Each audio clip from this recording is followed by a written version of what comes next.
the control board decided a few weeks ago, and now on May 1, unless they extend the cooling off period, all of these bondholders are going to go into court. There's going to be so many lawsuits, and there's going to be such a mess to deal with this Puerto Rico bond situation and it's going to have a big impact on the markets because there's only 4 or 5 of these insuring companies that insure all the municipal bonds in the United States.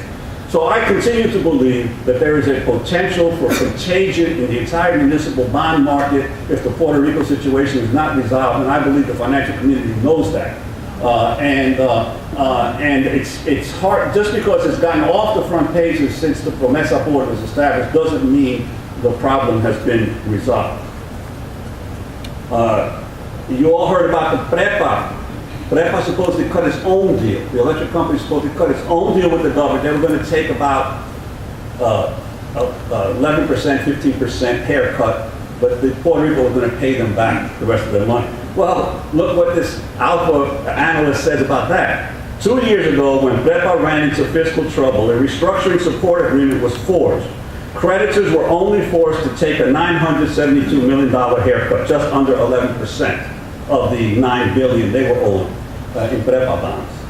The reason for this relatively small slice is because the 2017-2020 fiscal plan relied on an estimate of $7 billion being available for debt service. That the government was saying there would be about $7 billion over the next 3 or 4 years to be able to pay the PREPA bondholders. Well, now the Promesa Board comes along, looks at all the books, and says, no, there's not going to be $7 billion available. There's going to be $2.8 billion available.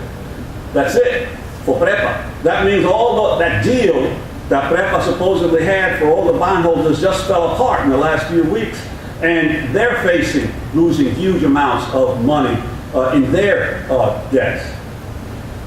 So this is the problem that the bond market of the United States is facing, and that's why I continue to believe, even though I'm not an economist, I'll say that up front, I'm only a journalist who looks at numbers and tries to figure things out, that there's still enormous potential for the unresolved financial crisis of Puerto Rico to spread to the entire municipal bond market of the United States.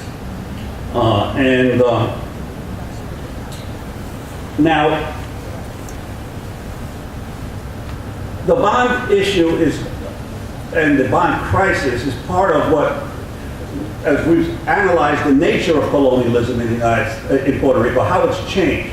Because it used to be resource extraction, then it was industrialization and cheap labor.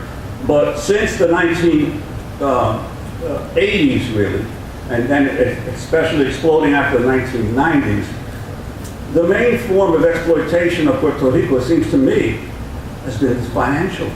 It's been the ability to continue to lend money even when you knew that structurally, even though all the bankers and all the Wall Street people knew structurally there was no way that this money could be paid back. But this new approach, this neoliberal approach of basically throwing debt at governments and then trying to scoop up the collateral when they couldn't pay, has basically, when the bills came due, the bankers say, well, we're just going to have to tighten your belts. You're just going to have to reduce spending because you still have to pay us first. And if it's a sovereign debt, then you have to pay us back. But that is the nature of the type of colonial domination that has occurred in Puerto Rico, and that's why the debt is so great. And it's a debt that I don't think that it's yet been determined how big the debt is. Because there's all of these instruments that they created, this capital appreciation bonds. I'm sure some of the folks who have been going into this one example, 2007, there was a $700,000 capital appreciation bond that Puerto Rico floated. And it had to pay no interest and no principal. for 50 years. You borrowed money, let's say $700,000. You borrow money, and you have, for 50 years, you have a debt that you pay no interest and no principal, but the interest accumulates. At the end of 50 years, you owe $1 billion, right? And because I think it was like 5.5% interest or whatever the interest rate was. So this is a payday loan. This is a payday loan. Wall Street was giving Puerto Rico payday loans, right? Don't pay us anything back. Just let the interest accumulate, because after all, you got to pay us back. You have to pay us back. And your own constitution says you got to pay, especially the geo debt back. So it was a financial scam going on to make money off of Puerto Rico, all under the theory that the island would never go bankrupt, right? So this is what is now facing the financial community of the United States. So how do progressives and all people of goodwill concerned about Puerto Rico's future maneuver during this difficult time? How do we figure out what needs to be done? More importantly, what could be done, given the extreme conservative administration in Washington and the deep party divisions in Puerto Rico? Well, I believe that there's 4 basic principles that should operate in whatever solutions are devised. First, there's a need to disseminate a clear narrative on the roots of the crisis in colonialism, not in Puerto Ricans being inept, lazy, or seeking a handout. The battle over the narrative is crucial. We talk about a narrative in history. The narrative right now, who's at fault? How did this come about? There has to be a battle over control of the narrative. Second is that we should unite with all those who say that if Puerto Ricans are U.S. citizens, they must be treated in equal fashion when it comes to all federal grants, Medicaid, Medicare, bankruptcy laws, and that includes ending the discriminatory requirements of the Jones Act shipping laws, and that clearly the threat of Puerto Rico defaulting was what forced the government to actually not only create an oversight board, but also give that oversight board the power to put into effect a Chapter 9-like process. They're not calling it Chapter 9, but it's a Chapter 9-like process, which is what's about to occur on May 1, unless there is a temporary continued cooling off period.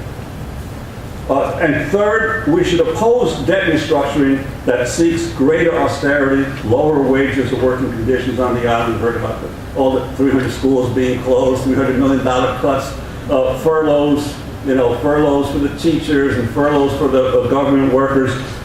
Because the problem is, and this is, and no less an authority than Joseph Stiglitz talks about this, if the only way out of the crisis is through economic growth, how do you get economic growth if you end up creating more and more economic dislocation among the population?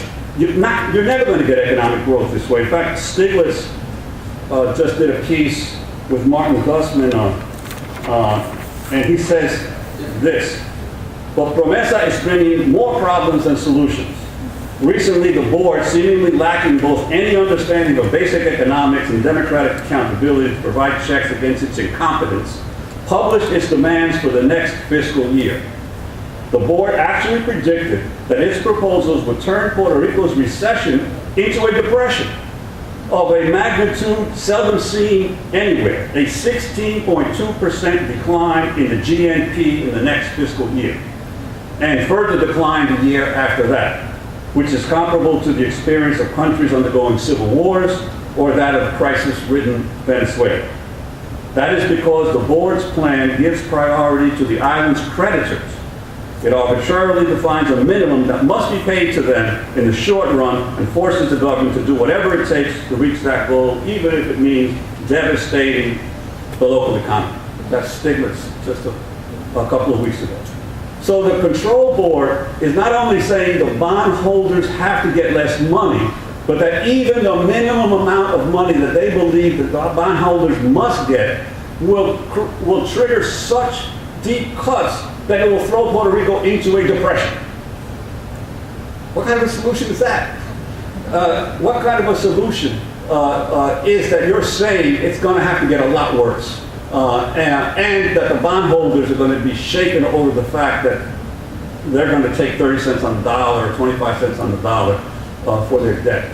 The simple reality is that Garcia Padilla was right from the beginning, that the debt is not payable. Any attempt within the current economic structures to both pay even a small portion of that debt and to deal with stimulating economic growth in the United States within the confines of the existing structure cannot succeed. It cannot succeed. So that is the reality that I think that is facing the leaders of this country. And I think the issue then is how does this relate overall to the situation in the United States and the overall economic crisis? As I said, I've been dealing a lot now with trying to understand the situation of how neoliberalism has affected the cities of America. And when you talk about the cities of America, you're basically talking black and brown folks, right? Admittedly, there is still considerable debate among urban scholars on the meaning of neoliberalism, but whether it is even appropriate in describing local city politics.